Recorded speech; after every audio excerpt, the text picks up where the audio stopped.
Hello aspirants. This is part 4 of our economic series जहाँ पे हम इन्फ्लेशन जो है पढ़ने वाले हैं।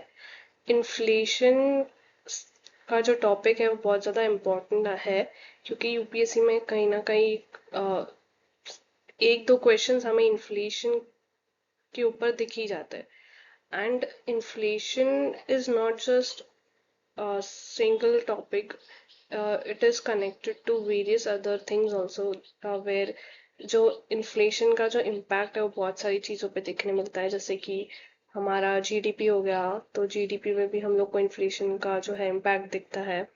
फिर बाद में मॉनेटरी पॉलिसीज जो है, जो आरबीआई बनाती है, तो वो भी जो है इन्फ्लेशन कहीं ना कहीं इसको रिलेट करता है। फिर बाद में हमारे पास है फिजिकल पॉलिसीज जो गवर्नमेंट बनाती है। तो ये सब जो है इन्फ्लेशन कहीं ना कहीं इन सब चीज़ों को इम्पैक्ट करता है, तो इन्फ्लेशन को समझना बहुत ज़्यादा इम्पोर्टेंट हो जाता है। अभी मीनिंग समझेंगे हम इस वाले वीडियो में, मीनिंग समझेंगे। फिर इसी के साथ साथ परचेजिंग पावर पे क्या इम्पैक्ट पड़ता है इन्फ्लेशन का वो समझेंगे, क्या क्या अलग अलग टाइप्स है इन्फ्लेशन के। फिर कौन से मेथड्स या इंडिकेटर्स जो है यूज़ किए जाते हैं इन्फ्लेशन को मेजर करने के लिए, वो देखेंगे। और साथ ही में बहुत सारे चेंजेस भी अभी रिसेंटली गवर्नमेंट ने 2026 में लाए हैं। एंड एक नया इंडिकेटर जो है हम लोग अडेप्ट करने वाले हैं, वो भी हम जानेंगे कि क्या है। फिर इन्फ्लेशन का इम्पैक्ट देखेंगे हम। कुछ टर्मिनोलॉजीज भी जो है इन्फ्लेशन को लेके वो भी समझेंगे। रेस्ट हम फिलिप्स का समझेंगे, और कुछ मेजर्स जो है इन्फ्लेशन को कर्व करने के वो भी हम इसमें देखेंगे।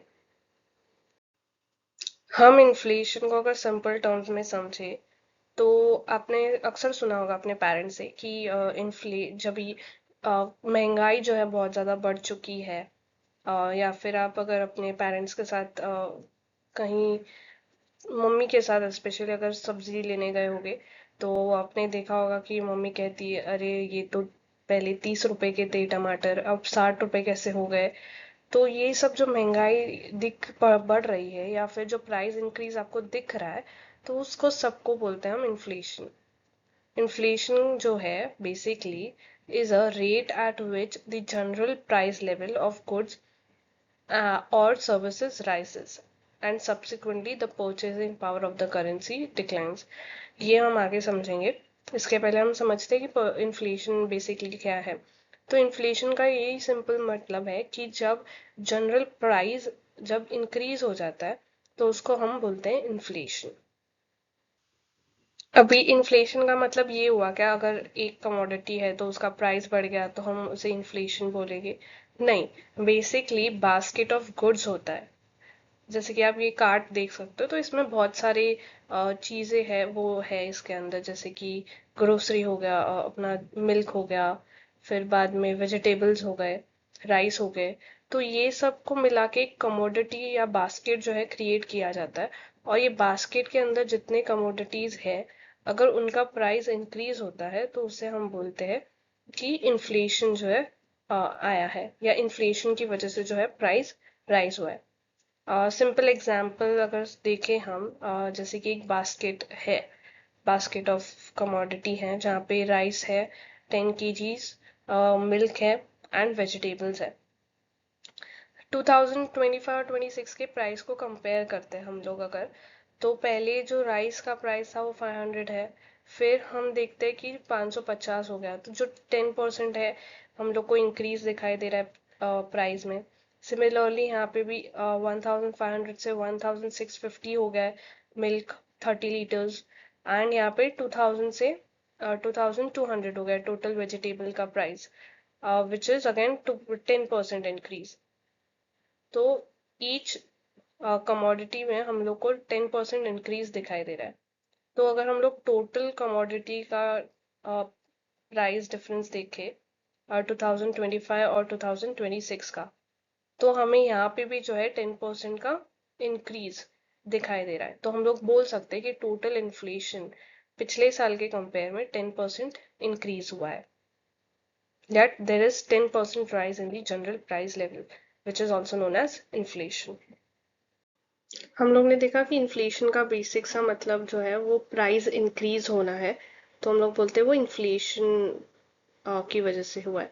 बट इसके अलावा जब परचेजिंग पावर जो है हमारी वो डिक्रीज हो जाती है, तो उससे भी हम बोल सकते हैं कि इन्फ्लेशन इसका मेन कारण है, या इसे इन्फ्लेशन बोलते हैं। अभी परचेजिंग पावर क्या होता है, तो purchasing power is the quantity of goods and services that money can buy. Basically, what is the power of money from which you can buy the quantity of goods or services. मतलब कि 100 रुपए है हमारे पास, तो वो 100 रुपए जो है 10 किलो ऑफ राइस जो है वो आज खरीद सकते हैं। तो परचेजिंग पावर 100 रुपए की क्या हुई कि 10 kgs ऑफ राइस आप खरीद सकते हो, इसे हम परचेजिंग पावर बोलते हैं। इसके अलावा इन्फ्लेशन का क्या इम्पैक्ट पड़ता है हमारे परचेजिंग पावर पे, जैसे मैंने बोला जब इन्फ्लेशन इंक्रीज होता है या इन्फ्लेशन होता है या प्राइस इंक्रीज होता है, तभी हमारा जो परचेजिंग पावर है वो डिक्रीज होता है। तो एग्जाम्पल 2025 में सपोज टमाटर का प्राइस 40 रुपए पर किलो था। ठीक है, अभी 200 रुपए में हम लोग 5 किलो टमाटर खरीद सकते हैं। बट जब 2026 में इन्फ्लेशन आया, प्राइस जो है टमाटर की वो इंक्रीज हुई। अभी इन्फ्लेशन बहुत सारी वजह से आ सकता है, जैसे फ्यूल के प्राइसेस जो है इंक्रीज हो गए, तो जो ट्रांसपोर्ट कॉस्ट है उसकी वजह से जो है टमाटर के भाव बढ़ गए, या फिर उस टाइम पे बारिश बहुत ज़्यादा फ्लड जैसी सिचुएशन आ गई, या फिर बारिश जो है अच्छे से नहीं हुई, तो उस वजह से भी जो है प्राइस इंक्रीज हो गए हमारे टमाटर के।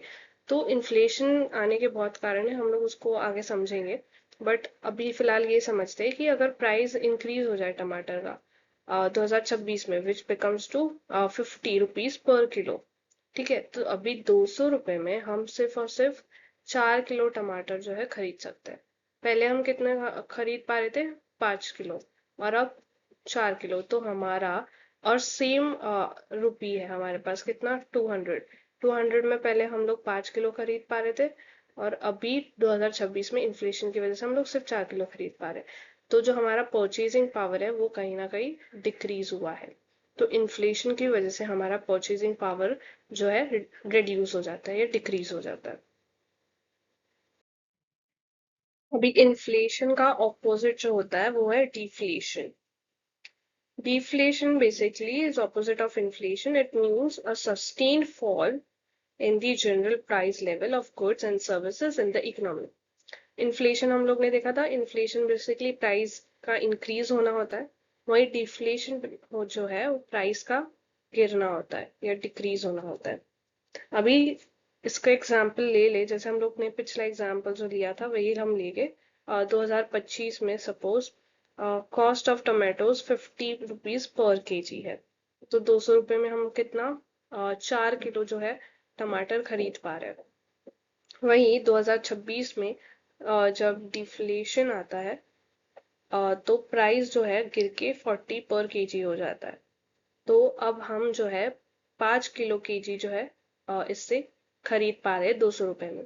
तो इससे हमें ये समझता है कि डिफ्लेशन की वजह से जो है प्राइस तो गिरता है, साथ में जो परचेजिंग पावर जो है हमारा, जो हम लोग ने देखा था कि क्वांटिटी ऑफ गुड्स जो हम खरीद पाते हैं, तो वो जो है इंक्रीज हो जाएगा डिफ्लेशन में। So the purchasing power has increased because of deflation. अभी कॉजेज अगर देखें हम डिफ्लेशन का, तो पहला है वीक डिमांड। जैसे कि अगर डिमांड बहुत ज्यादा वीक है, तो सप्लायर्स जो है वो उनका प्राइस जो है कट कर देते हैं, ताकि जो डिमांड है वापस मार्केट में आए और लोग जो है उनका प्रोडक्ट खरीदे। इसके अलावा अगर एक्सेस सप्लाई जो है वो हो जाए, या फिर ओवर प्रोडक्शन जो है डिमांड से ज्यादा हो जाए, तभी भी जो कंपनीज है अपना प्राइस जो है डिक्रीज कर देती है, ताकि जो स्टॉक बचा है वो जल्दी से खत्म हो पाए। तीसरा जो कॉज है वो है टाइट मॉनेटरी पॉलिसी। लेस जब भी मनी का सर्कुलर जो है कम हो इकोनॉमी में, तो डिमांड जो है रिड्यूस हो जाता है। अभी डिमांड अगर रिड्यूस हो रहा है, तो जो प्राइस है वो भी साथ में गिर जाता है। या तो टेक्नोलॉजिकल अपग्रेडेशन आ जाए, अगर कंपनी जो है अपने मशीन्स अपग्रेड कर दे तो उससे एफिशिएंसी जो है बढ़ जाएगी। अगर एफिशिएंसी बढ़ेगी तो जो कॉस्ट ऑफ प्रोडक्शन है वो कम हो जाएगा, और कॉस्ट ऑफ प्रोडक्शन कम होगा तो सिमिलरली जो प्राइस है वो भी रिड्यूस हो जाएगी। तो इसकी वजह से जो है कॉजेज हम लोग ने देख ली, डिफ्लेशन, प्राइस जो है रिड्यूस हो जाता है, एंड अगर प्राइस रिड्यूस होता है तो परचेजिंग पावर जो है हमारी इंक्रीज होती है। So this is the opposite of inflation. अभी इन्फ्लेशन जो है कंट्रोल जो हमारा करता है वो आरबीआई। साथ में गवर्नमेंट्स के भी बहुत सारे पॉलिसीज जो है फिजिकल पॉलिसीज वो भी होते हैं, और दूसरे भी फैक्टर्स होते हैं, बट आरबीआई ने कुछ इन्फ्लेशन टारगेट सेट किए हैं इंडिया के लिए, जो कि है 4% ±2%। यानी कि इन्फ्लेशन अगर राइज हो रहा है 2% से ज्यादा, 4 + 2 दैट इज 6%, तो आरबीआई जो है टाइटन पॉलिसी यूज करती है ताकि जो इन्फ्लेशन है वो कम हो जाए। मतलब मनी सर्कुलर जो है कम कर देंगे ताकि जो इन्फ्लेशन है या डिमांड जो है कम हो जाए और उससे प्राइस लेवल जो है कम आए। वहीं अगर इन्फ्लेशन फॉल्स बिलो 2%, मतलब उतना इन्फ्लेशन नहीं है इकोनॉमी में, 2% से भी कम है, दैट इज तो आरबीआई ईज पॉलिसी जो है यूज करती है, जहाँ पे लोअर रेट्स मोर लिक्विडिटी जो है इकोनॉमी में लाती है ताकि डिमांड्स वापस इंक्रीज हो, जिससे इकोनॉमी की ग्रोथ जो है वो वापस स्टेबल हो पाए। अभी इसका सिंपल सा मतलब ये हो रहा है कि इन्फ्लेशन ज्यादा होना भी इकोनॉमी के लिए अच्छा नहीं है, और इन्फ्लेशन कम होना भी इकोनॉमी के लिए अच्छा नहीं है। इन्फ्लेशन के दोनों पॉजिटिव्स और नेगेटिव इम्पैक्ट दोनों होते हैं। अगर हम पॉजिटिव इम्पैक्ट की बात करें, अगर मैं पॉजिटिव इम्पैक्ट की बात करूं कि इन्फ्लेशन अगर इकोनॉमी में है तो क्या क्या पॉजिटिव इम्पैक्ट्स इकोनॉमी के लिए वो हो सकता है, कि इन्फ्लेशन क्यों अच्छा है। तो पहला है वह इकोनॉमिक ग्रोथ। ऑब्वियसली इन्फ्लेशन अगर रहेगा तो इससे हमें ये पता चलता है कि लोग जो है डिमांड कर रहे हैं, लोग इकोनॉमी में जो है अपने गुड्स और सर्विसेज के लिए स्पेंड कर रहे हैं, तो इससे जो इकोनॉमी है बिजनेस का प्रोडक्शन बढ़ेगा ऑब्वियसली, और इकोनॉमिक ग्रोथ होगी। नेक्स्ट जो है एम्प्लॉयमेंट इंक्रीज होगा। अभी हम लोग ने, जैसे मैंने बताया अभी, कि अगर लोग डिमांड करेंगे तो प्रोडक्शन भी इवेंचुअली इंक्रीज होना ही है, तो ये तो डिमांड मीट होगा। तो उससे जब प्रोडक्शन करना है इतना, तो लोगों को, कंपनीज को हायर करना पड़ेगा एम्प्लॉयज को, तो इससे ऑब्वियसली एम्प्लॉयमेंट जो है वो जनरेट होगा। थर्ड, अगर हम बात करें तो इन्वेस्टमेंट। अब इन्वेस्टमेंट कैसे बढ़ेगा, जब भी प्रोडक्शन ज्यादा होगा और सब डिमांड और जो सप्लाई है वो जब प्रॉपर रहेगी तो प्रॉफिट्स जो है कंपनी को मिलेगा, और वो कंपनी जो है वो प्रॉफिट्स यूज करेगी as an investment in company, और वो प्रॉफिट्स जो फर्दर अपने प्रोजेक्ट्स के लिए यूज कर सकता है। तो इससे जो है इन्फ्लेशन का कहीं ना कहीं पॉजिटिव इम्पैक्ट्स भी हमें देखने मिलता है इकोनॉमी के लिए, बट साथ ही में कुछ नेगेटिव इम्पैक्ट्स भी होते हैं अगर इन्फ्लेशन बहुत ज़्यादा कम हो जाए। जैसे कि पहला तो हम लोग ने ऑलरेडी समझ लिया है, जो कि है परचेजिंग पावर। परचेजिंग पावर जो है कम हो जाता है हमारा जब इन्फ्लेशन बहुत ज़्यादा बढ़ जाता है। दूसरा है कॉस्ट ऑफ लिविंग जो है हमारा, वो भी इंक्रीज हो जाता है, जैसे फूड, ट्रांसपोर्ट, एजुकेशन, ये सब एक्सपेंसिव हो जाता है।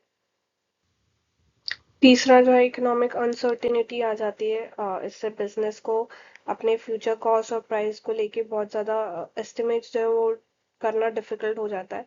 तो कुछ ना कुछ पॉजिटिव और नेगेटिव दोनों होते हैं इन्फ्लेशन के लिए, इन्फ्लेशन के। तो इन्फ्लेशन ना ज़्यादा होना चाहिए ना कम, इसके लिए हम लोग ने जो आरबीआई ने टारगेट रखा है वो है 4% दैट इज ±2%, मतलब 2 से 4 के बीच में जो है हमारा इन्फ्लेशन फ्लोट होना चाहिए। अब इन्फ्लेशन को जो है बहुत सारे टाइप्स में कैटेगराइज किया गया है। मेन जो दो टाइप्स है, एक तो है types of inflation based on rate, और दूसरा जो है types of inflation based on causes, जो आगे पढ़ेंगे। अगर मैं रेट की बात करूं कि इन्फ्लेशन किस रेट पे बढ़ता है, तो उसी रेट के बेसिस पे जो है क्लासिफाई किया जाता है। पहला है क्रीपिंग इन्फ्लेशन, जो कि एकदम धीरे धीरे जो है इन्फ्लेशन बढ़ता है, which is around not more than 3%। फिर उसके आगे की कैरेक्टरिस्टिक्स की बात करें तो वो माइल्ड रहता है, मैनेजेबल रहता है। आरबीआई जो है उसको वापस कंट्रोल में जो है ला लेती है। कभी कभी ये स्टिमुलेट भी करता है ग्रोथ को, जैसे मैंने पिछले इसमें समझाया था कि इन्फ्लेशन होना भी बहुत अच्छी बात है, क्योंकि इकोनॉमी का जो है ग्रोथ होता है, एम्प्लॉयमेंट जनरेट होता है, डिमांड और प्रोडक्शन जो है इंक्रीज होता है। तो इसका अगर हम लोग ले ले एग्जांपल, तो इंडिया स्टेबल इन्फ्लेशन इन 2025 से 2015 से 2019। वॉकिंग इन्फ्लेशन, क्रीपिंग इन्फ्लेशन से ज्यादा अगर रेट में इंक्रीज हो रहा हो बिटवीन 3 to 10%, तो उसे हम वॉकिंग इन्फ्लेशन बोलते हैं। इसकी कैरेक्टरिस्टिक्स देखें तो वो है moderate, again unchecked, can overheat the economy. अगर इसे मैनेज नहीं किया जाए टाइम से, तो कहीं ना कहीं इन्फ्लेशन जो है बहुत ज़्यादा बढ़ जाएगा, प्राइस लेवल बहुत ज़्यादा इंक्रीज हो जाएगा और इकोनॉमी को बहुत ज़्यादा ओवरहीट कर देगा वो। इसका बेस्ट एग्जाम्पल जो यहाँ पे दिया है वो 1970s में यूएस इन्फ्लेशन जो आया था वो है। तो बेसिकली 1973 में यूएसए में ऑयल क्राइसिस देखा गया था, जिसे ग्रेट इन्फ्लेशन भी ऐसा बोलते हैं, जहाँ पे जो ऑयल के प्राइसेस है बहुत ज़्यादा महंगे हो गए थे, जिसकी वजह से हम लोग बोलते हैं कि यूएस में उस टाइम पे बहुत ज़्यादा इन्फ्लेशन या काफ़ी हाई हो चुका था। दूसरा है गैलोपिंग इन्फ्लेशन, जो कि 10 से 50% के बीच में रहता है। यहाँ पे प्राइस जो रैपिडली इंक्रीज, बहुत ज़्यादा रैपिडली इंक्रीज होता है और इकोनॉमी को भी जो है डिसरप्ट कर देता है और अनस्टेबिलिटी लाता है, जैसे कि oil crisis in India in 1970s। Next is hyper inflation. Hyper inflation में जो प्राइस है बहुत ज़्यादा एक्सट्रीम लेवल पे इंक्रीज हो जाता है, बहुत ज़्यादा तेज़ी से इंक्रीज होता है, that is around more than 50% monthly, which is extreme and destroys the currency value। जैसे हम लोग ने देखा था, इन्फ्लेशन होने की वजह से जो करेंसी की वैल्यू है, जो वैल्यू ऑफ मनी है, वो गिर जाती है। इसका बेस्ट एग्जांपल जो है जिम्बाब्वे और 2008 एंड जर्मनी इन 1923। बेसिकली 2008 में जिम्बाब्वे में जो गवर्नमेंट ने है तो बहुत ज़्यादा मनी जो है प्रिंट कर लिया था और मनी की सप्लाई इकोनॉमी में बहुत ज़्यादा शार्पली इंक्रीज हो गई थी, जिसकी वजह से जो डिमांड है वो बहुत ज़्यादा रैपिडली इंक्रीज हो गया और प्रोडक्शन जो है उतना हो नहीं पाया। जो प्रोडक्शन या सप्लाई जो था वो कोलैप्स हो गया, जिसकी वजह से इवेंचुअली जो वैल्यू ऑफ करेंसी था वो कोलैप्स हो गया था हाइपर इन्फ्लेशन में। इसे हाइपर इन्फ्लेशन का एग्जाम्पल कह सकते हैं हम लोग। अगर हम types of inflation based on causes की बात करें, तो there are four major types. The first one is demand pull inflation, cost push inflation, built-in inflation, and the structural inflation। अब पहला दो जो है कॉस्ट पुश और डिमांड पुल, हम आगे और डायग्रामेटिक रिप्रेजेंटेशन की मदद से अच्छे से समझेंगे। बट अगर मैं ऊपर ही ऊपर बता दूं तो डिमांड पुल इन्फ्लेशन मतलब जब प्राइस राइज हो रहा है क्योंकि ज्यादा डिमांड मार्केट में है, सप्लाई से भी ज्यादा, तो उसे हम बोलते हैं डिमांड पुल इन्फ्लेशन। इसका बेसिक एग्जांपल है फेस्टिवल सीजन्स, वेडिंग सीजन्स में डिमांड इंक्रीज होना, तो प्राइस जो इंक्रीज हो जाता है, तो उसे हम बोलेंगे demand pull inflation. Next is cost push inflation. इसका मेन रीजन जो होता है वो है rising input cost. Businesses pass increased production cost to consumer। तो जब प्रोडक्ट फैक्टर्स ऑफ प्रोडक्शन जो है उनका कॉस्ट बढ़ जाता है, तो वो कॉस्ट जो है पास कर देता है business to consumer by increasing the price of the product, तो उसको हम कॉस्ट पुश इन्फ्लेशन बोलते हैं। अभी अगर मैं बिल्ट इन इन्फ्लेशन की बात करूं, इसे वेज प्राइस स्पाइरल इफेक्ट ऐसा भी बोलते हैं। जैसे कि महंगाई जो है, अगर महंगाई बहुत ज्यादा आ जाती है तो cost of production, sorry cost of living जो है वो भी बढ़ता ही है, ठीक है। तो लेबर्स क्या करते हैं, वो जाते हैं अपने बॉस के पास और बोलते हैं कि हमारे वेजेस जो है वो बढ़ाओ, क्योंकि कॉस्ट ऑफ लिविंग भी बढ़ रहा है। तो बॉस जो है उनकी वेजेस बढ़ा देता है। अभी वेजेस अगर बढ़ेंगे तो ये तो एक फैक्टर ऑफ प्रोडक्शन ही होता है ना, लेबर्स। तो उनका वेजेस अगर बढ़ेगा तो कॉस्ट ऑफ प्रोडक्शन जो है वो भी इंक्रीज होगा। सिमिलरली कॉस्ट ऑफ प्रोडक्शन अगर इंक्रीज हो रहा है तो प्राइस, इसका इफेक्ट किस पे पड़ेगा, प्राइस ऑफ प्रोडक्ट पे। तो प्राइस भी इंक्रीज होगा, और इसका जो कॉस्ट है वो कौन पे करेगा, कंज्यूमर पे करेगा। ठीक है। तो इसका मतलब कि जब प्राइस इंक्रीज हो जाता है due to increase in the wages of labourers, it is known as built in inflation. यहाँ पे एग्जांपल दिया है, wage hikes in the service sector are leading to higher prices. Next is structural inflation. इसका main कारण होता है supply chain issues और monopolies. Price hikes in specific sector, जैसे कि एग्रीकल्चर अगर हम ले ले तो एग्रीकल्चर में स्टोरेज जो है अच्छा होना चाहिए। स्टोरेज के साथ साथ ट्रांसपोर्टेशन है वो भी बहुत ज़्यादा इम्पोर्टेंट रोल प्ले करता है। तो ये जो है, अगर ये चीज़ें प्रॉपर ना हो, अगर कंट्री का जो ट्रांसपोर्टेशन है वो प्रॉपर ना हो तो सप्लाई चेन में बहुत सारे इश्यूज आ जाता है। तो उसकी वजह से बॉटलनेक इन्फ्लेशन जो है, हम बोल सकते हैं कि बॉटलनेक इश्यूज है, और उसी को हम बोलते हैं स्ट्रक्चरल इन्फ्लेशन। यहाँ पे एग्जांपल दिया है, पावर और ट्रांसपोर्ट सेक्टर डिसरप्शंस। तो इसकी वजह से जो इन्फ्लेशन है वो हमें दिखाई देता है। अगर हम इसी का दूसरा एग्जांपल ले लें, जैसे कि स्किल्ड लेबरर्स हो गए, तो आईटी हेल्थ केयर सेक्टर, इनमें सपोज स्किल्ड जो लेबरर्स है वो चाहिए होता है। अगर उसकी कमी है, अगर उनका स्किल्ड लेबरर्स इकोनॉमी में कम है हमारे पास, तो फिर अगेन सप्लाई जो है कम हो जाएगा। और अगर सप्लाई कम है और डिमांड बहुत ज्यादा है तो प्राइस अगेन यहाँ पे इंक्रीज हो जाएगा। तो इसे हम वो लोग बोलेंगे कि ये स्ट्रक्चरल इन्फ्लेशन है। डिमांड पुल इन्फ्लेशन को अगर हम और अच्छी तरीके से समझें तो बेसिक इसका डेफिनेशन यही है कि rise in price of goods and services due to increase in aggregate demand and consumption is called demand pull inflation. जैसे मैंने समझा कि जब डिमांड जो है, एग्रीगेट डिमांड इंक्रीज हो जाती है तो प्राइस ऑफ गुड्स और सर्विसेज इंक्रीज हो जाता है। और इसका मेन रीजन, डिमांड इंक्रीज होने का मेन रीजन क्या होता है, जब इंसान के पास disposable income in hand of household increase. Disposable income मतलब बेसिक इनकम जो इंडिविजुअल के पास बचता है खर्चा करने के लिए अपने डेली एक्सपेंसेस पे, तो उसे हम डिस्पोजेबल इनकम बोलते हैं। तो वो जब इंक्रीज हो जाता है तो डिमांड्स जो है वो गुड्स के लिए, गुड्स एंड सर्विसेज के लिए इंक्रीज होगी।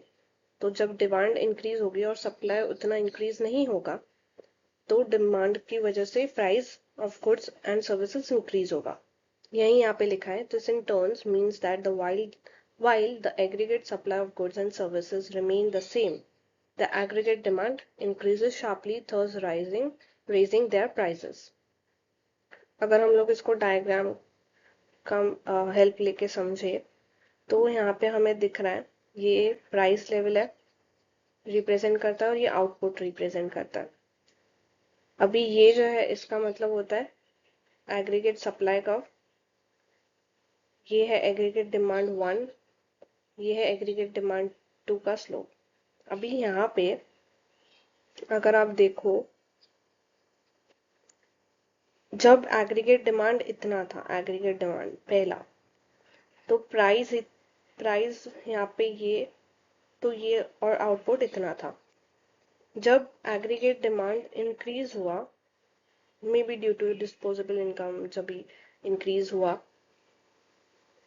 तो यहाँ पे प्राइस जो है इंक्रीज हो जाता है, साथ में आउटपुट भी इंक्रीज हो रहा है। यहाँ पे you can see that even price has increase and even output has increase. So ये जो शिफ्ट यहाँ से हमें यहाँ पे दिखाई दे रहा है, ये शिफ्ट, इसी को हम बोलते हैं डिमांड पुल इन्फ्लेशन। ठीक है, कॉस्ट पुश इन्फ्लेशन भी सिमिलर ही है, बट यहाँ पे जो इन्फ्लेशन देखा जाता है वो बेसिकली जो फैक्टर्स ऑफ प्रोडक्शन है जो हमारे, जो कि land, labour, capital and entrepreneur, जब इनका कॉस्ट बढ़ जाता है तो प्रोडक्ट और सर्विसेज का प्राइस भी सिमिलरली ऑटोमेटिकली बढ़ जाता है, जिसकी वजह से हम बोलते हैं कॉस्ट, उसे बोलते हैं कॉस्ट पुश इन्फ्लेशन।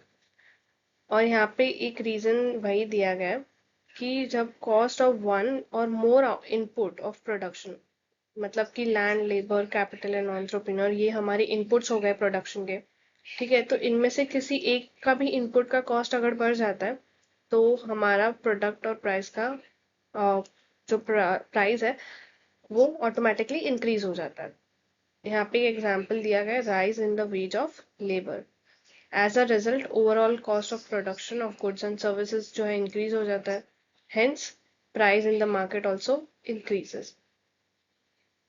अभी इसको अगर हम सिंपल डायग्राम से देखें तो यहाँ पे हम देख सकते हैं, ये सिमिलरली ये एक्सिस जो है प्राइस बताता है और ये एक्सिस आउटपुट बताता है, ठीक है। ये पहला जो है ये सप्लाई कर्व 1 है and this is aggregate demand curve and this is supply curve 2, ठीक है। जब सप्लाई कर्व शिफ्ट हो रहा है यहाँ से 1 से 2 पे, तो और हम लोग जब ये पॉइंट्स कनेक्ट करके देखें दोनों के, P1 से A, ये एक हुआ, ठीक है। और दूसरा ये वाला जब शिफ्ट होने के बाद सप्लाई कर्व शिफ्ट हुआ तो हम लोग देख सकते हैं प्राइस इंक्रीज हो रहा है और आउटपुट जो है डिक्रीज हो रहा है। तो ये जो शिफ्ट यहाँ से यहाँ देखा गया है उसी को हम बोलते हैं कॉस्ट पुश इन्फ्लेशन। तो हम देख सकते हैं कि जब भी सप्लाई जो हमारा यहाँ पे शिफ्ट हुआ, अगर मैं दूसरा यूज करूँ, सप्लाई जो हमारा यहाँ पे शिफ्ट हुआ इस तरफ, तो हमारा आउटपुट जो है कम हो चुका था और आउटपुट कम होने की वजह से हमारा प्राइस जो है इंक्रीज हुआ, और इसी शिफ्ट को हम बोलते हैं कॉस्ट पुश इन्फ्लेशन। अब हम क्या क्या इंडिकेटर्स जो है यूज किए जाते हैं इन्फ्लेशन को मेजर करने के लिए उसके बारे में बात करेंगे। पहला तो है कंज्यूमर प्राइस इंडेक्स, दूसरा WPI होता है, जैसे होलसेल प्राइस इंडेक्स भी बोलते हैं। और अभी रिसेंटली नया इंडिकेटर भी जो है इंट्रोड्यूस किया गया है by government, that is PPI, producer price index. उसके बारे में भी हम डिस्कस करेंगे। इसके अलावा GDP डिफ्लेटर भी है, वो भी यूज किया जाता है to understand the price change comparing from the base year, क्या कितना प्राइस चेंज हमें दिखाई देता है। और GDP डिफ्लेटर के बारे में हम लोग ने पहले ही बात कर लिए, तो I won't be talking about that. But जो तीन हमारे इम्पोर्टेंट टॉपिक्स जो है CPI, WPI और PPI, उसके बारे में हम बात करेंगे। इसके अलावा हम लोग वापस बहुत सारे चेंजेस जो है बेस ईयर में देख रहे हैं कि बहुत सारे चेंजेस इंट्रोड्यूस कर रही है NSO, तो वो भी इसमें हम देखेंगे क्या क्या चेंजेस लाया गया है और क्यों नए नए चेंजेस लाए with respect to CPI और WPI and whatever new changes have been made। तो पहला जो है वो है consumer price index, that is CPI। जब भी हम इन्फ्लेशन रिटेल साइड या कंज्यूमर साइड से चेक करते हैं तो उसे हम रिटेल इन्फ्लेशन या कंज्यूमर प्राइस इंडेक्स ऐसा भी बोलते हैं। पहले तो हम समझते हैं प्राइस इंडेक्स का मतलब क्या होता है। बेसिकली प्राइस चेंज जो भी हम देखते हैं compare to the base year, उसी को, या फिर हम प्रीवियस ईयर जितना भी चेंज आता है उसी को हम प्राइस इंडेक्स बोलते हैं। तो जो भी चेंज कंज्यूमर साइड से जब हम चेक करते हैं प्राइस में आया होता है या ड्यू टू इन्फ्लेशन, उसको हम कंज्यूमर प्राइस इंडेक्स बोलेंगे या रिटेल इन्फ्लेशन। तो ये CPI measures the average change in price of basket of goods and services consumed by household. It is a key indicator of retail inflation in India and is used by RBI. Obviously RBI जो है बहुत सारे datas use करती है ताकि वो अपने monetary policies बना पाए। वैसे ही CPI जो है one of the most important indexes है जो RBI यूज करती है to frame the monetary policies. इसके अलावा इसमें हमें याद रखना है कि CPI में गुड्स और सर्विसेज दोनों इंक्लूड किए जाते हैं। इसके अलावा मैं जो बेस ईयर की बात कर रही थी चेंज हुआ है, तो ministry of statistics and programme ने नया CPI सीरीज जो है लाया है with 2024 as a new base year. तो 2024 जो है नया बेस ईयर रहेगा। पहले जो था वो क्या था 2012 था, तो और अभी चेंज होके वो 2024 हो चुका है। ठीक है, इसके अलावा और क्या क्या चेंजेस जो हमें देखने मिलते हैं लाए हैं एनएसओ ने, तो पहला तो है कि कंजम्पशन बास्केट अपडेट हो चुका है। अभी जो कंज्यूमर है वो उनके consumption patterns, likes dislikes keeps changing, the way they spend money on goods and services. तो वैसे ही जैसे हम देखते हैं कि पहले सीरीज, डीवीडीज और ये सब टेप रिकॉर्डर्स और ये सब यूज करते थे, but now consumers have moved to a more modern electronics and technologies, so now they spend more on headphones, bluetooth devices, which reflects a digital transformation. तो जो अब बास्केट है वो अपडेट हो चुका है विथ न्यू डिजिटल टेक्नोलॉजीज।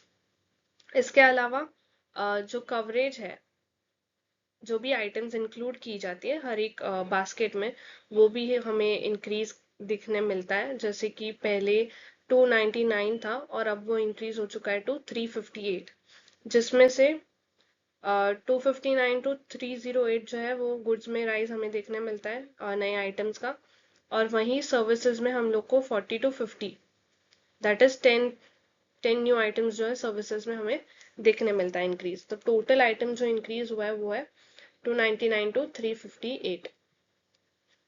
इसके अलावा फूड एंड बेवरेजेस जो वेट है उसको रिड्यूस किया गया है फ्रॉम 36.75%। पहले जितना कितना हुआ करता था 45.86%। अभी ये वेट क्या होता है, तो बेसिकली कंज्यूमर जो है अपने इम्पोर्टेंस या प्रेफरेंस के हिसाब से जो है स्पेंड करता है। वहीं हम लोग देखते हैं फूड एंड बेवरेजेस जो है तो उसमें कंज्यूमर ज़्यादा स्पेंड करता है। तो हर एक जो बास्केट ऑफ कमोडिटी होती है, जैसे फूड एंड बेवरेज हो गया, एनर्जी हो गया, फ्यूल और जो भी डिजिटल सर्विसेज हो गए, तो उसमें से हर एक कमोडिटी को वेट दिए जाते हैं इन परसेंटेज। तो वैसे ही फूड एंड बेवरेज को हाईएस्ट वेट दिया गया है, वो अभी भी हाईएस्ट है, बट उसका वेट जो है रिड्यूस कर दिया है, दैट इज टू 36.75%। इसका इम्प्लीकेशन क्या है, हेडलाइन इन्फ्लेशन, इसके बारे में भी हम समझेंगे। हेडलाइन में फूड और फूड और फ्यूल को भी इंक्लूड किया जाता है while calculating inflation may become less volatile as food prices are typically unstable। अभी वेट जो है कम कर देंगे तो ऑब्वियसली जो भी चेंज आएगा प्राइस में, तो इन्फ्लेशन पे भी वो कम इम्पेक्ट पड़ेगा जब भी हम कैलकुलेट करेंगे। Food still remains the largest component, जैसे मैंने अभी बताया, भले उसका वेट कम कर दिया but it still remains the highest largest component contributing. इसके अलावा हाउसिंग जो है उसका कैटेगरी को वेट को इंक्रीज कर दिया है फ्रॉम 10.07% टू 17.67%। अब ये ऐसा क्यों हुआ है, क्योंकि इसमें अभी इंक्लूड किया जाएगा water, electricity, gas and other fuels, जो भी है वो भी इसमें इंक्लूड किया जाएगा हाउसिंग में।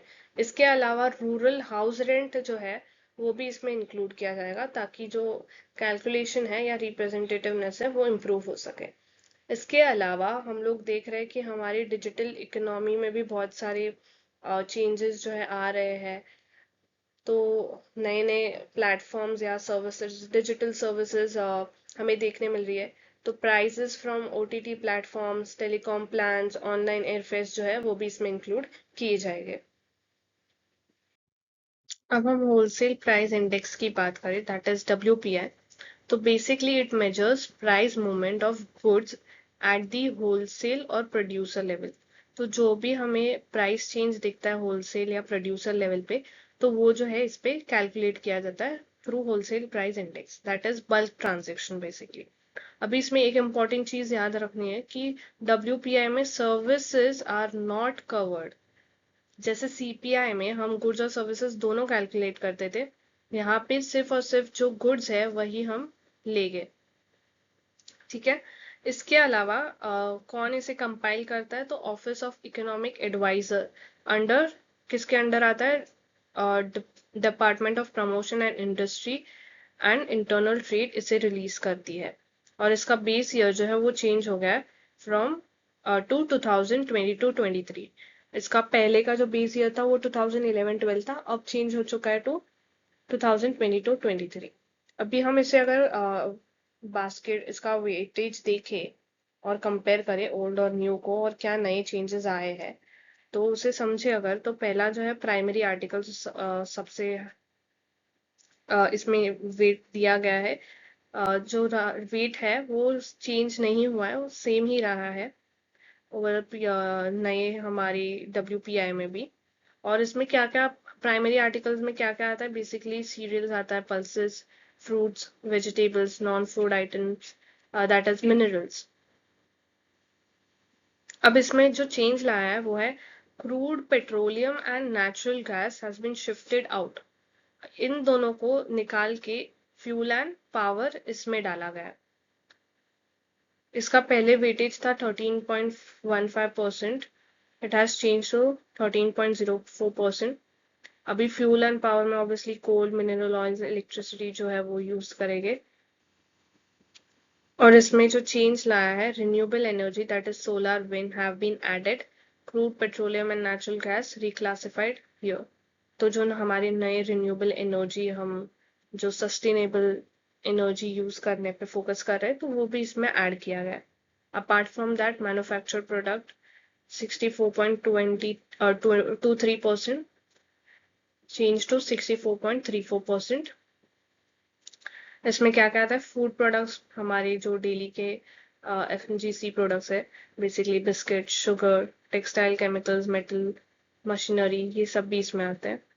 और इसमें बास्केट जो है एक्सपांड किया गया है, more coverage to plastic, chemicals, machinery, cement and fertilisers.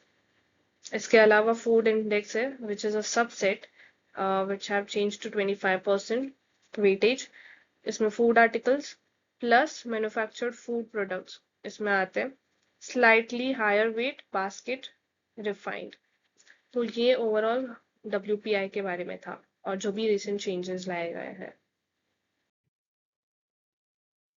अब WPI की बात तो हम लोग ने कर ली। अभी जो प्रोड्यूसर प्राइस इंडेक्स है, this is a new change that has been brought. तो बेसिकली प्रोड्यूसर प्राइस इंडेक्स क्या होता है पहले वो समझते हैं। It measures the average change in price from the producer's perspective. जो WPI था वो होलसेलर पर्सपेक्टिव से जो है एवरेज चेंज जो है प्राइस का ये करता था, मेजर करता था। होलसेल बेसिकली जब भी प्रोड्यूस होने के बाद, मैन्युफैक्चर होने के बाद, जो भी वो डिस्ट्रीब्यूशन के लिए जाता था, तो होलसेलर पहले उसे परचेज करता है एंड होलसेलर फिर उसे रिटेलर को देता है। तो जो WPI था वो होलसेलर की इसमें मेजर करता था प्राइस चेंज, बट यहाँ पे हम लोग प्रोड्यूसर लेवल पे जो है प्राइस चेंज पहले ही मेजर कर लेंगे। इसके अलावा इसमें क्या क्या कवर होता है, गुड्स और सर्विसेज दोनों कवर होता है। जहाँ पे WPI में खाली गुड्स कैलकुलेट करते थे हम, सर्विसेज नहीं हुआ करते थे। और इसे कंपाइल जो करता है वो हमारी NSO अंडर जो NSO है, नेशनल स्टैटिस्टिकल ऑफिस, वो इसे कैलकुलेट करती है। इसके अलावा इसका बेस ईयर जो है वो 2022-23 बेस ईयर जो है वही रहेगा। अभी इसमें ऐसा बोला गया, हमारी गवर्नमेंट ऐसा बोल रही है कि it will introduce a comprehensive producer price index framework marking the beginning of a 5-year transition after which WPI is expected to discontinue by 2031। हर 5-5 साल में चेंजेस होते रहते हैं, बट यहाँ पे ऐसा बोला गया है कि WPI जो इंडेक्स है हम उसे ही जो है रिप्लेस कर देंगे बाय PPI।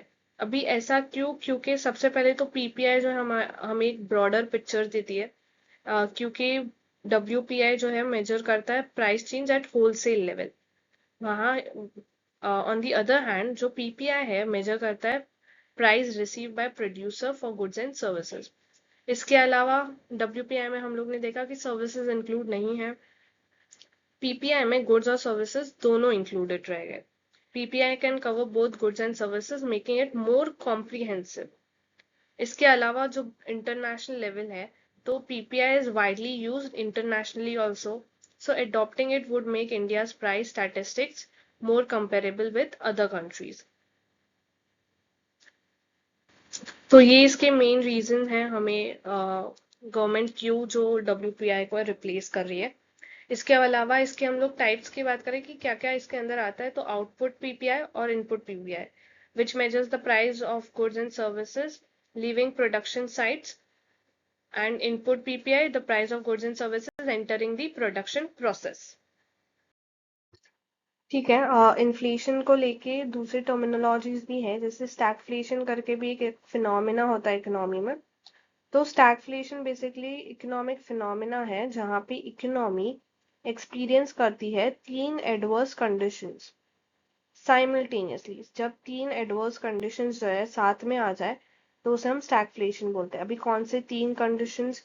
पहला तो होना चाहिए हाई इन्फ्लेशन, उसी के साथ एक स्लो इकोनॉमिक ग्रोथ होनी चाहिए या स्टैग्नेंट इकोनॉमिक ग्रोथ होना चाहिए, और तीसरा है हाई अनएम्प्लॉयमेंट। हम लोग ने देखा ना, इन्फ्लेशन जब प्राइस इंक्रीज होता है तो कुछ पॉजिटिव इम्पैक्ट्स भी देखे थे, जैसे डिमांड बढ़ जाता है तो ऑब्वियसली सप्लाई भी बढ़ेगा। प्रोडक्शन इंक्रीज होने के लिए हमें जो एम्प्लॉयज और लेबर्स चाहिए होंगे, तो अनएम्प्लॉयमेंट जो है कम होगा और एम्प्लॉयमेंट बढ़ेगा। बट यहाँ पे कंडीशन कुछ और है, यहाँ पे एम्प्लॉयमेंट भी अनएम्प्लॉयमेंट भी हाई रहेगा और ग्रोथ भी जो है वो स्टैग्नेंट रहेगी, और इन्फ्लेशन तो रहेगा ही। अभी इसके मेजर कॉजेस की बात अगर हम करें, पहला जो है वो है सप्लाई साइड शॉक। अगर सडन सप्लाई साइड जो हमारा डिस्टर्ब हो जाए, अभी उसके बहुत सारे रीजन हो सकते हैं, जैसे कि वॉर हो गया, या फिर हमारे इंटरनेशनल लेवल पे, सिंस हम वी आर मेजर इम्पोर्टर, हम लोग ने देखा था अभी रिसेंटली मिडिल ईस्ट वॉर्स की वजह से हम लोग बहुत ज़्यादा ऑयल को लेके बहुत ज़्यादा प्रॉब्लम, सप्लाई को लेके बहुत ज़्यादा प्रॉब्लम में थे। तो सप्लाई हमारा डिस्टर्ब हो चुका था, जिसकी वजह से इन प्राइस जो है इंक्रीज हो गया था इकोनॉमी में, जनरल प्राइस, और जिसकी वजह से प्रोडक्शन भी जो है कम हो चुका था। तो ये तो हम लोग ने एक देख लिया। दूसरा है पॉलिसी मिसस्टेप्स। सपोज अगर गवर्नमेंट या सेंट्रल बैंक कोई रॉन्ग पॉलिसी डिसीजन ले ले तो वो भी जो है इम्पैक्ट कर सकती है। जैसे कि अगर suppose lose money monetary policy है जहाँ पे टू मच मनी सप्लाई है, तो इससे ज़्यादा स्पेंडिंग, गवर्नमेंट अगर बहुत ज़्यादा स्पेंडिंग करे या सेंट्रल बैंक इंटरेस्ट रेट बहुत लो रख दे, तो डिमांड और प्राइस जो है इंक्रीज हो जाएगा। और अगर सप्लाई या प्रोडक्शन की कैपेसिटी इंक्रीज नहीं होती है तो इकोनॉमी जो है वीक ग्रोथ फेस कर सकती है और इन्फ्लेशन जो है इंक्रीज हो सकता है। इसके अलावा स्ट्रक्चरल इनएफिशिएंसीज जो है, ये भी तीसरा कॉज है, जहाँ पे पुअर इंफ्रास्ट्रक्चर या outdated technologies, rigid labour market और मोनोपोलीज जो है इकोनॉमी को इम्पैक्ट कर सकती है। So stagflation is a very bad condition for economy, जहाँ पे हमें इन्फ्लेशन और स्लो ग्रोथ और अनएम्प्लॉयमेंट तीनों साथ में देखने मिलता है। Now there are two other types. One is headline inflation and core inflation. अभी headline inflation जो है measure करता है total inflation within the economy, which include commodities such as food, energy prices, which tend to be much volatile and prone to inflationary spikes. अभी इसमें major जो है food और एनर्जी, ये सबसे ज्यादा वोलेटाइल हमें देखने मिलता है इकोनॉमी में, क्योंकि इसके प्राइस जो है keeps changing, and sudden change जो है प्राइस में, इन्फ्लेशन जो है बहुत ज्यादा क्विकली राइज कर सकता है, जिसकी वजह से पॉलिसीज बनाने में हमें बहुत ज्यादा इशू हो जाएगा। इसके लिए ज्यादातर कोर इन्फ्लेशन जो है वो यूज किया जाता है अपार्ट फ्रॉम हेडलाइन इन्फ्लेशन। तो इसमें यही कहा गया है कि जब गुड्स और सर्विसेज, ठीक है, जहाँ पे हम फूड और एनर्जी दोनों को ले रहे हैं, तो उसे हम हेडलाइन इन्फ्लेशन बोलते हैं। और वहीं पे अगर हम ऑल आइटम्स जैसे फूड और सर्विसेज में, सॉरी, गुड्स और सर्विसेज में से फूड एंड एनर्जी हटा दे जो कि बहुत ज्यादा वोलेटाइल है, तो उसे हम कोर इन्फ्लेशन बोलेंगे, ताकि हम लोग इकोनॉमी को स्टेबल लेवल पे जो इन्फ्लेशन आ रहा है वो हम माप पाए। This is the basic difference between headline inflation and core inflation. इस पे क्वेश्चंस भी पूछे गए हैं प्रीवियस ईयर में, so it is very important to understand कि बेसिक डिफरेंस इन दोनों के बीच में क्या है। तो जब भी फूड और प्राइस इंक्लूड किया जाएगा while calculating inflation would be known as headline inflation, and जब फूड और एनर्जी को हम निकाल देंगे तो उसे हम कोर इन्फ्लेशन बोलेंगे, क्योंकि फूड एंड एनर्जी सबसे ज्यादा वोलेटाइल है इन द इकोनॉमी। ठीक है, तो हम लोग ने इन्फ्लेशन का मतलब तो समझ लिया है कि इन्फ्लेशन क्या होता है बेसिकली। पर इन्फ्लेशन का इम्पैक्ट जो है हर एक इंसान पे अलग अलग तरीके से पड़ता है। किसी को फायदा होता है तो किसी को नुकसान होता है। जैसे कि यहाँ पे हम लोग डेटर और क्रेडिटर के बारे में बात करेंगे। इसके अलावा फिक्स्ड इनकम ग्रुप जो सैलरी अर्निंग पर्सन है उन पे भी इम्पैक्ट जो है अलग तरीके से पड़ता है। Then we have bond issuers and holders, उनके पर इम्पैक्ट जो है अलग पड़ता है। There is someone who gains from inflation, there is someone who loses from inflation. For someone it's a win-win situation, for someone it's a loss situation. तो impact हम समझेंगे। यहाँ पे अगर मैं डेटर और क्रेडिटर के बारे में बात करूँ, डेटर बेसिकली वो होता है जो पैसे उधारी पे लेता है, and creditor someone who gives money. ठीक है, तो यहाँ पे एक एग्जांपल देख रहे हैं हम लोग कि रवि जो है एक डेटर है जो पैसे उधार लेता है सीता से, who is a creditor on interest.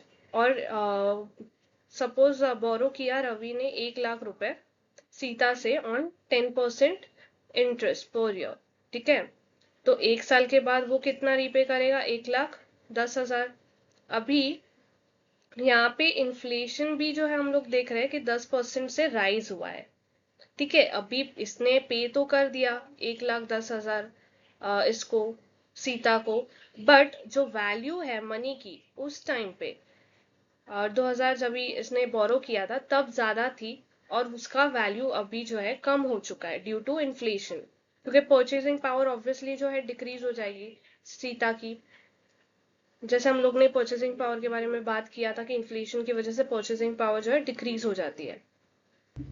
तो इससे हमें ये पता चल रहा है जो सीता को अपना अमाउंट जो उसने दिया था वो तो मिल गया with interest, but the value that she have received is now less value compared to the value that when she gave rupees to Ravi.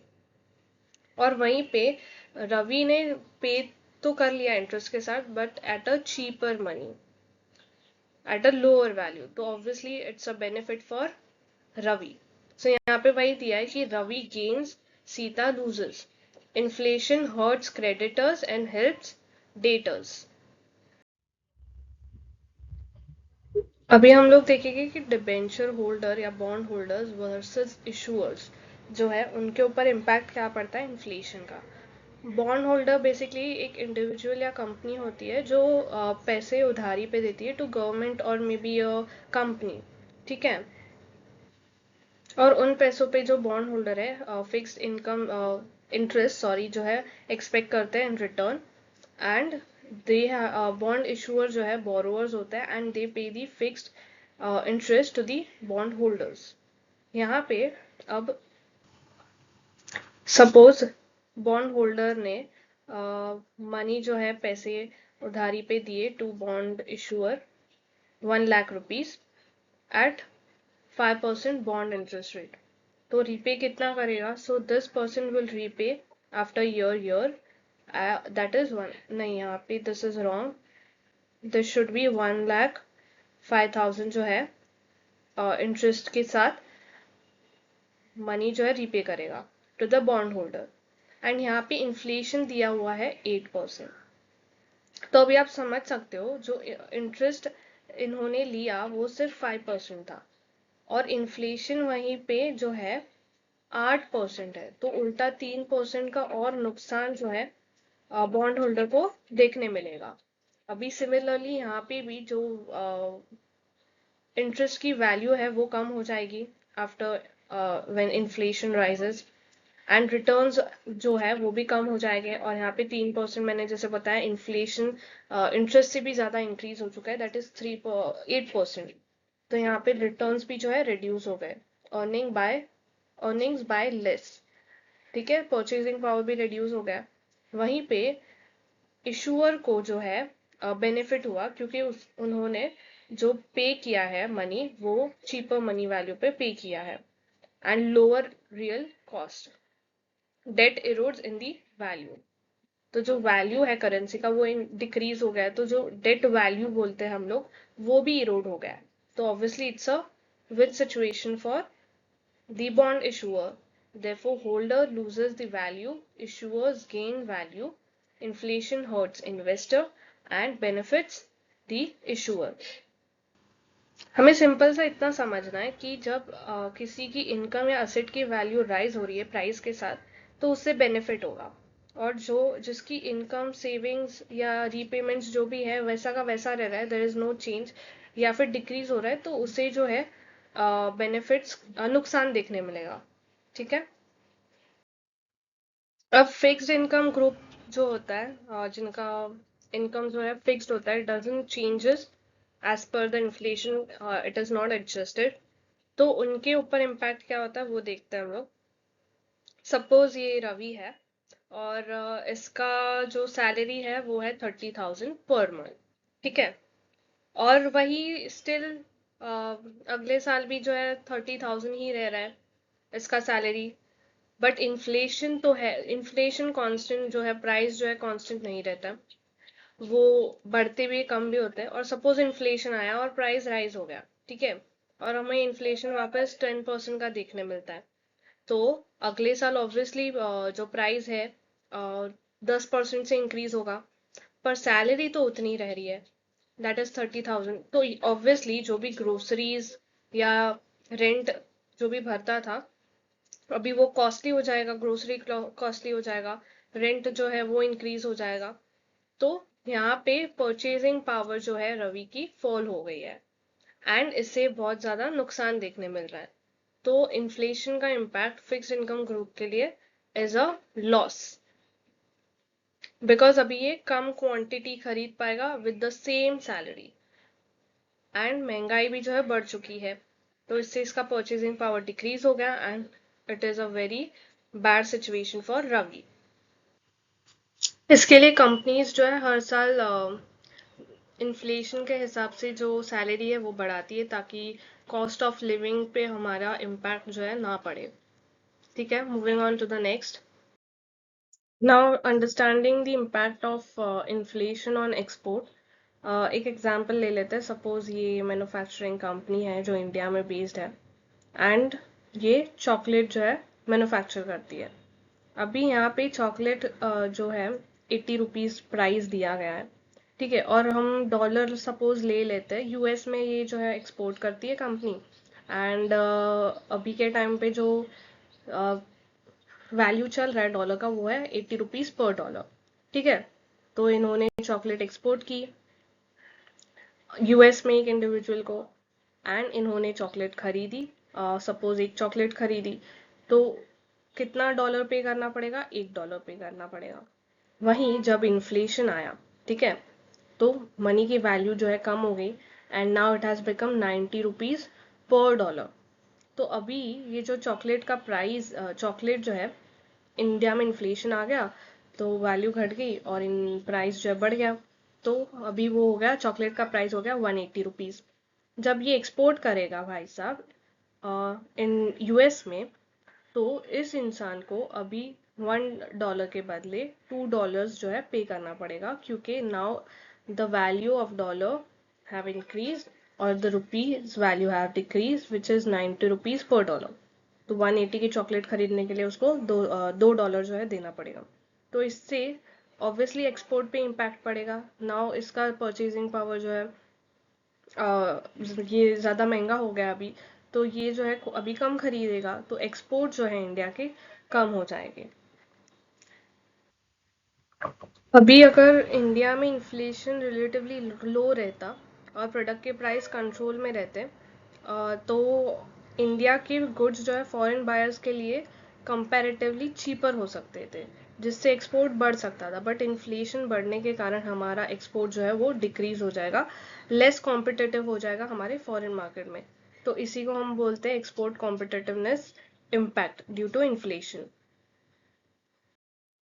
अब इन्फ्लेशन कंट्रोल करने के लिए वेरियस मेजर्स जो है लिए जाते हैं बाय आरबीआई गवर्नमेंट, और दूसरे अदर मेजर्स भी है।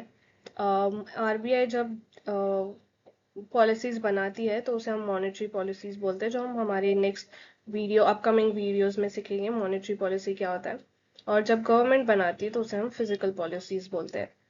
अभी आरबीआई जो है क्या क्या पॉलिसीज यूज करती है, जैसे कि रेपो रेट जो है हाइक हो गया, या CRR cash reserve ratio changes हो गए, या एक्सपेंशनरी मॉनेटरी पॉलिसी लानी है। अगर इन्फ्लेशन बहुत ज़्यादा कम है या फिर डिमांड कम है तो ईज मनी पॉलिसी जो है आरबीआई यूज़ करती है ताकि लोग स्पेंड करें और डिमांड बढ़े। और अगर इन्फ्लेशन बहुत ज़्यादा है, डिमांड बहुत ज़्यादा है, तो उसे कंट्रोल में लाने के लिए आरबीआई जो है स्ट्रिक्ट मॉनेटरी पॉलिसीज़ यूज़ करती है, जहाँ पे मनी का फ्लो जो है रिड्यूस कर देती है ताकि डिमांड जो है घट जाए। इसी के साथ साथ there are other interest rates के ऊपर जो है आरबीआई पॉलिसीज बनाती है, इंक्रीज करती है, डिक्रीज करती है एज पर द सिचुएशन।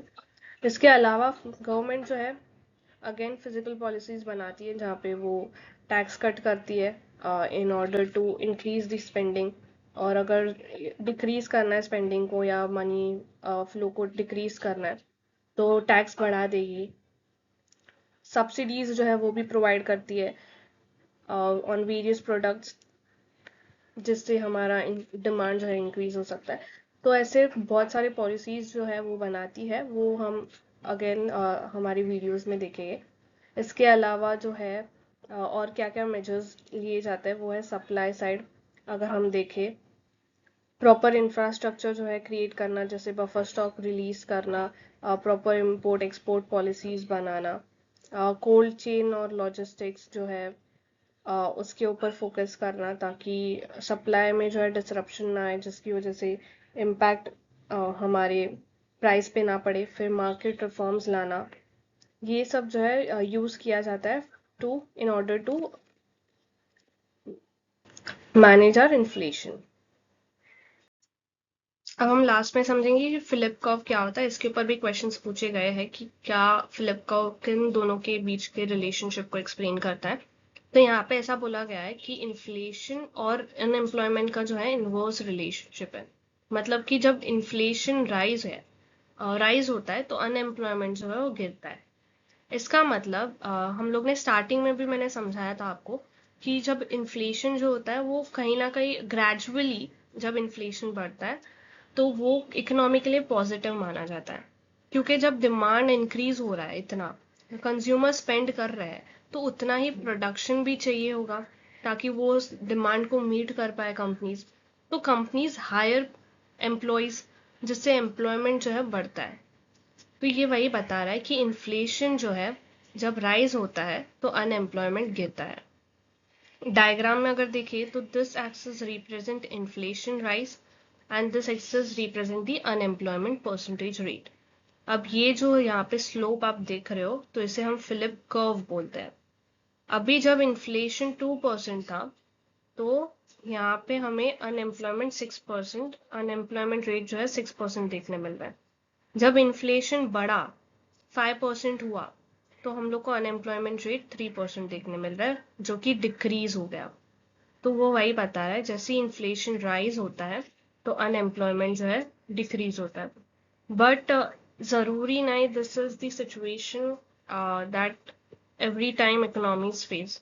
कहीं ना कहीं अनएक्सपेक्टेड सिचुएशन या वो सिचुएशंस में इकोनॉमी में आ जाती है, जैसे कि हम लोग हमारा कोविड का अगर पेंडेमिक का सिचुएशन देख ले 2019-20 में, तो वहाँ पे जो बिजनेसेस है वो भी बंद हो चुके थे। इकोनॉमिक ग्रोथ जो है वो भी एकदम स्टैग्नेंट और स्लो हो चुकी थी, और इन्फ्लेशन भी ऑब्वियसली हाई था तभी, है ना। तो ऐसा सिचुएशन जब इन्फ्लेशन भी ज़्यादा हाई हो, अनएम्प्लॉयमेंट भी हो और इकोनॉमिक ग्रोथ भी स्लो हो, तो ऐसे सिचुएशन को हम लोग ने देखा था स्टैगफ्लेशन बोलते हैं। तो यहाँ पे जो फिलिप कर्व का जो थियोरी है वो रॉन्ग प्रूव हो रहा है। So basically, there are few exceptions to the Philip curve, Phillips theory, but Philip curve जो है relationships के बीच में explain करता है inflation और unemployment में, which is an inverse relation. जैसे inflation increase होता है, unemployment decreases. That's it for the inflation chapter. We'll see you in the next video.